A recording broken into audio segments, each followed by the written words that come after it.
I want to talk about something that I've been thinking about recently. I think people are going to start becoming addicted to pain, or at least emotional pain.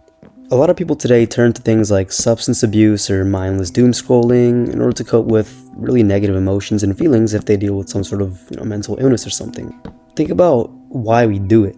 Because, well, it makes us feel better, right? I mean, it gives us that reward, so we feel good about it. And, well, you might know that it's caused by your brain getting that dopamine spike, giving you that sense of reward. Well, I think that over time, some people will become addicted to this sort of Pavlovian loop where immediately after feeling something negative, you'll do something that induces that dopamine spike, which your brain will associate with getting only after that negative emotion or feeling. Think about that when it comes to relationships for a second, especially relationships with toxic dynamics. Being addicted in a way to your partner because you find comfort in their manipulation. I see it so much today, even with this sort of advice going around online. But I want to talk about how you can use this to your advantage in dating in a mostly moral way. Now, don't worry, I'm not saying you're supposed to manipulate or play mind games with her on purpose just to keep her attracted, but there's certain traits you're supposed to have as a man in order to naturally be attracted without really trying. The addictive loop in dating will typically go like this. Perceived instability and uncertainty in the relationship, when resolved with affection and validation, then reverted back to instability. It's very addicting if that loop is continued with validation and reward again. So your goal, put simply, is to create that instability and then remedy it with affection, eventually returning back to instability.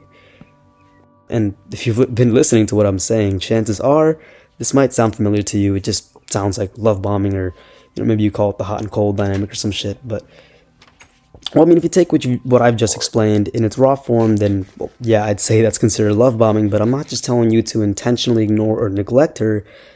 I'm just telling you to create a relationship dynamic where there's naturally a healthy tension that mimics this instability, with intermittent moments where you find the time to make her feel loved again.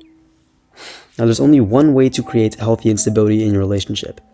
You have to live a mission-focused life that naturally makes you harder to access. It's as simple as that. You need to have an actual life. You need to have work that you enjoy doing every day. You need to have clear goals for your life in your mind. And that's honestly all that should be on your mind. And naturally, you shouldn't always be thinking about her and reaching out to her. You need to be someone who isn't easy to love, and it isn't easy to receive love from. Again, I should be clear here. I'm not saying to purposely neglect her and keep your love from her. It's just that you shouldn't always be there to love her 24/7, even if that's the kind of advice you've been getting. And I think that makes perfect sense when you think about it. When it becomes more of a challenge for her to gain validation and affection from you, it makes it all the more special and addicting when you do eventually give her that validation. It's also basic psychology. Emotional tension, such as what I've been explaining, will lead to emotional investment because it's something our brain will just perceive as more interesting. Having a non-boring relationship isn't just about doing fun things together all the time. Actually, it's just doing fun things together, but less often. It's really simple once you think about it.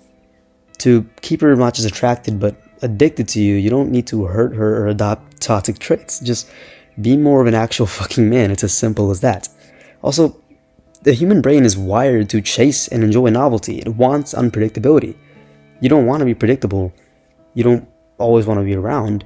You need to maintain distance and keep her waiting or wondering. Again, you shouldn't need to do this on purpose and play games with her. Just stay focused on literally anything else that has value to you, and you will naturally just stop obsessing over her. I mean, listen, it might cause her some sort of emotional hurt, but that is the point, and it's a healthy type of emotional hurt. I mean it. You're not manipulating her or anything. This is just how relationships work. It's just how they're supposed to work. I don't care what anyone tells you. I know that, a lot of modern advice is going to say the complete opposite, and honestly, I could even be fucking flamed for saying shit like this, but it's true, because what other option is there? If you're not completely mission-oriented and worried only about your own life goals, then you're just going to be obsessing over her, and that obviously never works. She'll be stuck on this up and down that you're causing her. The loop is essentially making her brain associate the down with the eventual reward she'll feel with the up, right? And plus, it's just the proper way to live as a man. I mean, living your life and improving yourself every day, it's not only obviously just great for you, but will also cause everyone else to respect you just that much more. And of course, that's exactly what you want from your woman. A relationship relies on this. It needs tension, instability, and unpredictability. It's the opposite of a boring relationship, and it's very addicting to experience, especially for her. And especially when it's done the right way, where you're not hurting her at all. You're just showing her what it's like to date someone who's actually worth dating.